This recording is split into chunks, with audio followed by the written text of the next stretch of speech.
friends, welcome back to my channel, your online teacher. ഒരുപാട് പേര് request ചെയ്തിരുന്നു computer ആപ്ലിക്കേഷൻ്റെ വീഡിയോ ചെയ്യാമോ എന്ന് ചോദിച്ചിട്ട്. സോ നമ്മൾ കമ്പ്യൂട്ടർ ആപ്ലിക്കേഷൻ സ്റ്റാർട്ട് ചെയ്യാണ്.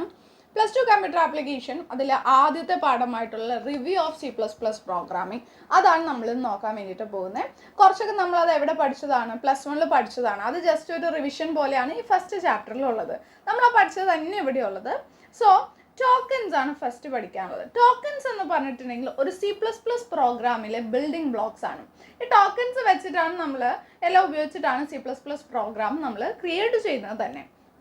ഈ ടോക്കൺസിനെ 5 തരം തിരിച്ചിട്ടുണ്ട്. അതിൽ വരുന്നതാണ്, അത് നിങ്ങൾക്ക് ഓർത്തിരിക്കാൻ വേണമെങ്കിൽ പോളിക് എന്ന് പറയുന്ന ആ ഒരു കോഡ് യൂസ് ചെയ്യാം. പങ്ക്ച്വേറ്റർ, ഓപ്പറേറ്റർ, ലിറ്ററൽസ്, ഐഡന്റിഫയേഴ്സ്, കീവേഡ്സ്, അതാണ് അതിൻ്റെ ഫുൾ ഫോം വരുന്നത്. ആദ്യത്തേത് പങ്ക്ച്വേറ്റേഴ്സ്. പങ്ക്ച്വേറ്റേഴ്സ് എന്ന് പറഞ്ഞാൽ C++ പ്രോഗ്രാമിൽ നമ്മൾ യൂസ് ചെയ്യുന്ന സ്പെഷ്യൽ സിമ്പിൾസ് ആണ്. Asterisk, hashtag, then open braces, അങ്ങനെ ഉള്ള എല്ലാ തരത്തിലുള്ള നമ്മൾ യൂസ് ചെയ്യുന്ന സ്പെഷ്യൽ സിമ്പിൾസ് തന്നെയാണ് പങ്ക്ച്വേറ്റേഴ്സ് എന്ന് പറയുന്നത്. ദെൻ ഓപ്പറേറ്റേഴ്സ് ഉണ്ട്. ഓപ്പറേറ്റേഴ്സ് ഒരു ഓപ്പറേഷൻ നടത്താൻ ഇപ്പോൾ A+B എന്ന് പറയുന്ന ഓപ്പറേഷൻ നടത്താൻ അവിടെ പ്ലസ് എന്ന് പറയുന്ന ഓപ്പറേറ്റർ നമ്മൾ യൂസ് ചെയ്യും അല്ലേ. സോ ദെൻ ആംബർസാൻഡ്, ആസ്റ്ററിക്, അങ്ങനെ പലതരത്തിലുള്ള ഓപ്പറേറ്റേഴ്സ് ഉണ്ട്. Then literals. ലിറ്ററൽസ് എന്ന് പറഞ്ഞാൽ കോൺസ്റ്റൻസ് ആണ്. അതായത് ആ ഒരു പ്രോഗ്രാമിൽ മുഴുവൻ അതിന് ഒരൊറ്റ വാല്യൂ ആയിരിക്കും, അതിൻ്റെ വാല്യൂ ചേഞ്ച് ആകില്ല. അത് തന്നെ ഈ ലിറ്ററൽസ് തന്നെ ഇൻറ്റീജർ ലിറ്ററൽസ് ഉണ്ട്, അതായത് ഹോൾ നമ്പേഴ്സ് 23 - 145, അതൊക്കെ ആ സെയിം വാല്യൂ, വേറെ ഒന്നും ചേഞ്ച് വരില്ല. ഫ്ലോട്ടിംഗ് ലിറ്ററൽസ് ഉണ്ട്, അതായത് പോയിന്റ് ഉള്ളത്, അതായത് ഫ്രാക്ഷണൽ പാർട്ടുള്ളത് 12.5 അങ്ങനെയുള്ള പോയിന്റ്സ് ഉള്ളതാണ് ഫ്ലോട്ടിംഗ് ലിറ്ററൽസ്. ക്യാരക്ടർ ലിറ്ററൽസ് എന്ന് വെച്ചാൽ സിംഗിൾ കോട്ടിൻ്റെ ഉള്ളിൽ കൊടുത്തിരിക്കുന്ന ഒരു കോട്ടിൻ്റെ ഉള്ളിൽ 8 അല്ലെങ്കിൽ ഒരു കോട്ടിൻ്റെ ഉള്ളിൽ A എന്നൊക്കെ പറഞ്ഞാൽ നമ്മൾ സിംഗിൾ ഒരു ക്യാരക്ടർ അതിൻ്റെ ഉള്ളിൽ കൊടുക്കുകയാണെങ്കിൽ അതാണ് ക്യാരക്ടർ ലിറ്ററൽസ് എന്ന് പറയുന്നത്. പിന്നെ സ്ട്രിങ് ലിറ്ററൽസ് ഉണ്ട്. ഒന്നിലധികം ക്യാരക്ടർ നമ്മൾ ഡബിൾ കോഡ്സിൻ്റെ ഉള്ളിൽ കൊടുക്കാം. ഡബിൾ കോഡ്സിൻ്റെ ഉള്ളിൽ സ്കോർ 1 A എന്നൊക്കെ പറഞ്ഞാൽ നമ്മൾ എന്തെങ്കിലും ഒരു ക്യാരക്ടേഴ്സ് ഒന്നിലധികമോ ക്യാരക്ടേഴ്സ് കൊടുക്കുകയാണെന്നുണ്ടെങ്കിൽ അതാണ് സ്ട്രിങ് ലിറ്ററൽസ് എന്ന് പറയുന്നത്. നാലാമത്തേതാണ് ടോക്കൺസിൽ വരുന്ന ഐഡന്റിഫയേഴ്സ്. ഐഡന്റിഫയേഴ്സ് എന്ന് പറഞ്ഞിട്ടുണ്ടെങ്കിൽ ഒരു പ്രോഗ്രാമിൻ്റെ എലമെൻസിന് നമ്മൾ കൊടുക്കുന്ന പേരുകളാണ്. ഐഡന്റിഫയേഴ്സിനെ നമുക്ക് 3 തരം തിരിക്കാം. 3 കാര്യങ്ങൾ അതിൽ വരും. ഒന്ന് വേരിയബിൾ. വേരിയബിൾ എന്ന് വെച്ചാൽ വേരിയബിൾ സ്കോർ എന്നതാണ് വേരിയബിൾ എങ്കിൽ നമ്മൾ ആ മെമ്മറി ലൊക്കേഷന് കൊടുത്തിരിക്കുന്ന പേര് അതാണ് variable, name given to a memory location. ഇനി ലേബൽ. ലേബൽ എന്ന് പറഞ്ഞിട്ടുണ്ടെങ്കിൽ name given to a statement ആണ്. ഒരു സ്റ്റേറ്റ്മെൻറ്റിന് കൊടുക്കുന്ന പേര് നമ്മൾ ലേബൽ എന്ന് പറയും. ദെൻ ഫംഗ്ഷൻ നെയിം ഉണ്ട്. ഒന്നിലധികം സ്റ്റേറ്റ്മെൻറ്റ് നമ്മൾ കൊടുക്കുന്ന പേരിനെയാണ് ഫംഗ്ഷൻ നെയിം എന്ന് പറയുന്നത്. ഇനി ഐഡൻറ്റിഫയർ ആയിരിക്കണമെങ്കിൽ അതിനുള്ള റൂൾസ് ഉണ്ട്. അതായത് ആൽഫബറ്റ്സ് മാത്രം ഉണ്ടാകും, ആൽഫബറ്റ്സ്, ഡിജിറ്റ്സ്, അണ്ടർസ്കോർ, ഈ 3 കാര്യങ്ങൾ അതിലുണ്ടാകാമുള്ളൂ. കീവേഡ്സിന് ഒരിക്കലും ഐഡൻറ്റിഫയർ ആവാൻ പറ്റില്ല. ദെൻ ഡിജിറ്റ് വെച്ച് അത് സ്റ്റാർട്ട് ചെയ്യാൻ പറ്റില്ല. 5-മത്തേതാണ് കീവേഡ്. കീവേഡ് എന്ന് പറഞ്ഞാൽ അതെന്ത് ചെയ്യുന്നത്, കമ്പൈലറിന് ഒരു നിശ്ചിത മീനിങ്, ഒരു സ്പെസിഫിക് മീനിങ് കൊടുക്കുകയാണ്. അതായത് ഫ്ലോട്ട്, ഇഫ്, ബ്രേക്ക് ആണെങ്കിൽ പ്രോഗ്രാം അവിടെ ബ്രേക്ക് ചെയ്യണം. അപ്പോൾ അങ്ങനെയുള്ള നിശ്ചിതമായിട്ടുള്ള ഒരു സ്പെസിഫിക് മീനിങ് കൊടുക്കുന്നതാണ് കീവേഡ് എന്ന് പറയുന്നത്. ഇനി ഡാറ്റ ടൈപ്പ് വളരെ പ്രധാനപ്പെട്ടതാണ്, 4 മാർക്കിന് ചോദിക്കാവുന്നതാണ്. നമ്മൾ C++ൽ യൂസ് ചെയ്യുന്ന ഡാറ്റ ടൈപ്സ് ആദ്യത്തേതാണ് വോയിഡ്. വോയിഡിൻ്റെ ഉള്ളിൽ ഒരു ഡേറ്റയില്ല, എംപ്റ്റി ഡാറ്റയാണ്. അതുകൊണ്ട് അതിന് മെമ്മറി ബൈറ്റ്സ് 0 മതി. ദെൻ ക്യാർ എന്തിനാ, ക്യാരക്ടർ വാല്യൂസ് ആണ് നമ്മൾ ക്യാർ എന്ന് പറയുന്ന ഡാറ്റ ടൈപ്പിൽ കൊള്ളിക്കുന്നത്. അതിന് മെമ്മറി ബൈറ്റ് 1 ആണ്. ഇൻറ്റീജർ വാല്യൂസ് 1, 2, 3, 25 അങ്ങനെയുള്ള ഇൻറ്റീജർ വാല്യൂസ് ഉണ്ടല്ലോ, ഹോൾ നമ്പേഴ്സ്, അത് കൊടുക്കാനാണ് ഇൻറ്റ് നമ്മൾ യൂസ് ചെയ്യുന്നത്, സ്റ്റോർ ചെയ്യാൻ. ദെൻ അതിൻ്റെ മെമ്മറി 4 ബൈറ്റ്സ് ആണ്. ഫ്ലോട്ട് ഇതേപോലെ തന്നെ റിയൽ വാല്യൂസ് ആണ്, അതായത് നമ്മുടെ പോയിന്റ് വരുന്ന വാല്യൂസ്, അത് 4 ബൈറ്റാണ് വേണ്ടത്. ഡബിൾ എന്ന് പറയുന്നതും റിയൽ വാല്യൂസ് തന്നെ, അതായത് 24.3 അങ്ങനെ പോയിൻ്റുള്ള നമ്പറുകൾ തന്നെ, പക്ഷേ ഫ്ലോട്ടിനേക്കാളും കുറച്ചും കൂടി പ്രിസിഷൻ ഇതിന് കൂടുതലുണ്ടാകും. സോ ഇതിന് മെമ്മറി ബൈറ്റ് 8 വേണം കേട്ടോ. -89.5 എന്നൊക്കെ പറഞ്ഞ് നമ്മൾ കൊടുത്താൽ അത് ഡബിളിൽ വരും, ഡബിളിൽ നമുക്ക് കൊടുക്കാം. ഇനി ഒരു C++ പ്രോഗ്രാമിൻ്റെ ബേസിക് സ്ട്രക്ചർ പറഞ്ഞാൽ ആദ്യത്തെ ലൈനിൽ ഹാഷ് ഇൻക്ലൂഡ്, ഒരു ഹെഡർ ഫയൽ നമ്മൾ കൊടുക്കും, IO സ്ട്രീമോ എന്താണോ അത് നമ്മൾ കൊടുക്കും. യൂസിങ് നെയിം സ്പേസ് STD എന്താണോ ആ ഒരു ഐഡൻറ്റിഫയർ നമ്മൾ കൊടുക്കും. ദെൻ ഇൻറ്റു മെയിൻ, അത് ലൈൻ 3. എന്നിട്ട് ബ്രേസസ് ഓപ്പൺ ചെയ്തിട്ട് അതിൻ്റെ ഉള്ള സ്റ്റേറ്റ്മെൻറ്റ്സ് ഏറ്റവും last return 0, then braces close ചെയ്യും. അപ്പോൾ ഇതാണ് ഒരു C++ പ്രോഗ്രാമിൻ്റെ സ്ട്രക്ചർ വരുന്നത്. അതിലാദ്യത്തേത് ഹാഷ് ഇൻക്ലൂഡ് എന്ന് പറഞ്ഞ് നമ്മൾ കൊടുക്കുന്നതിന് പറയുന്ന പേരാണ് പ്രീ പ്രോസസർ ഡയറക്റ്റീവ് എന്ന് പറയും. അതായത് it instructs a compiler to perform an action before the actual compilation. ശരിക്കുമുള്ള കോമ്പിലേഷൻ നടക്കുന്നതിന് മുന്നേ തന്നെ ആ ആക്ഷൻ നടത്താൻ വേണ്ടിയിട്ടുള്ള ഇൻസ്ട്രക്ഷൻ കമ്പൈലർക്ക് കൊടുക്കുന്നതാണ് പ്രീ പ്രോസസർ ഡയറക്റ്റീവ്. അത് ഹാഷ് വെച്ചിട്ടാണ് സ്റ്റാർട്ട് ചെയ്യുന്നത്. ഹാഷ് ഇൻക്ലൂഡ്, ഹാഷ് ഡിഫൈൻ എന്നുള്ളതൊക്കെ ഇതിൻ്റെ എക്സാമ്പിളാണ്. രണ്ടാമത്തേത് നമ്മൾ പറഞ്ഞില്ല, using name space identifier, using name space STD, CSTD, IO stream എന്നൊക്കെ പറഞ്ഞ് നമ്മൾ യൂസ് ചെയ്യാറില്ലേ.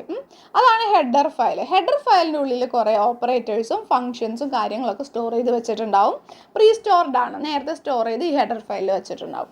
മൂന്നാമത്തേതാണ് main function. ഒരു C++ പ്രോഗ്രാമിലെ ഏറ്റവും ഇമ്പോർട്ടൻ്റ് ആയിട്ടുള്ള ഒരു ഫംഗ്ഷനാണ് മെയിൻ ഫംഗ്ഷൻ. ഒരു പ്രോഗ്രാം സ്റ്റാർട്ട് ചെയ്യുന്നത് എൻഡ് ചെയ്യുന്നത് മെയിൻ ഫംഗ്ഷൻ വെച്ചിട്ടാണ്. ബാക്കി എല്ലാ ഫങ്ഷൻസും യൂസ് ചെയ്യുന്നത് ഈ മെയിൻ ഫംഗ്ഷൻ്റെ ഉള്ളിൽ നിന്ന് കോൾ ചെയ്തിട്ടാണ് ബാക്കി ഫങ്ഷൻസൊക്കെ C++ൽ നമ്മൾ യൂസ് ചെയ്യുന്നത്.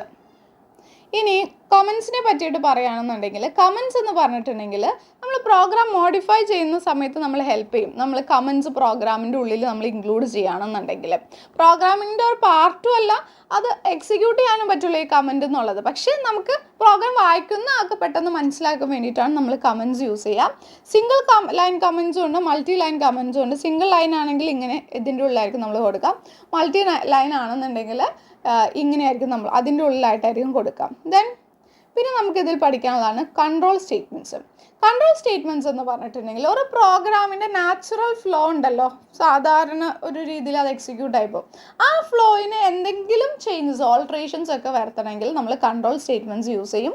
അത് രണ്ട് രീതിയിലുണ്ട്. ഡിസിഷൻ മേക്കിംഗ് സ്റ്റേറ്റ്മെൻറ്റും ഉണ്ട്, ഇറ്ററേഷൻ സ്റ്റേറ്റ്മെൻറ്റും ഉണ്ട്.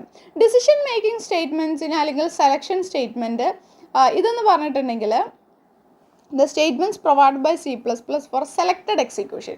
ചിലത് മാത്രം എടുത്തിട്ട് എക്സിക്യൂട്ട് ചെയ്യണമെങ്കിൽ നമുക്ക് ഈ സ്റ്റേറ്റ്മെൻറ്റ്സ് യൂസ് ചെയ്യാം. അപ്പോൾ അതിൽ വരുന്നതാണ് if, if else, nested if, else if ladder, switch, conditional operator ഒക്കെ.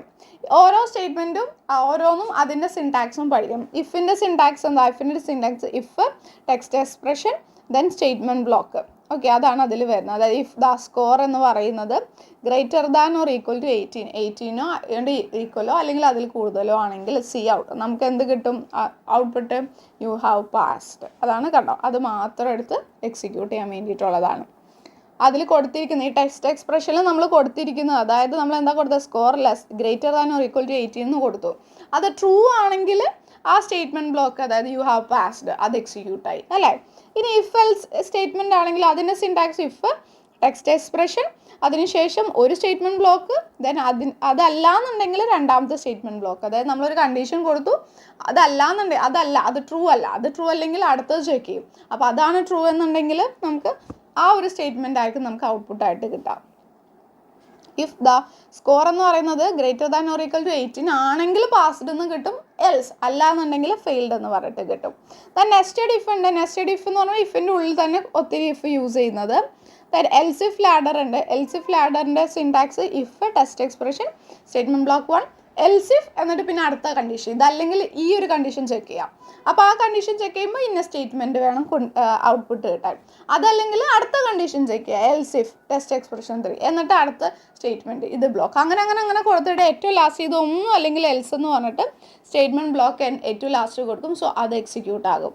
ദെൻ സ്വിച്ച് സ്റ്റേറ്റ്മെൻറ്റ് ഉണ്ട്. സ്വിച്ച് സ്റ്റേറ്റ്മെൻറ്റ് എന്ന് വെച്ചിട്ടുണ്ടെങ്കിൽ is use to select one of the many code blocks. ഒരുപാട് കോഡ് ബ്ലോക്സിൽ നിന്ന് ഏതെങ്കിലും ഒരെണ്ണം എടുത്ത് നമുക്ക് എക്സിക്യൂട്ട് ചെയ്യാൻ വേണ്ടിയിട്ടാണ് സ്വിച്ച് ഉള്ളത്.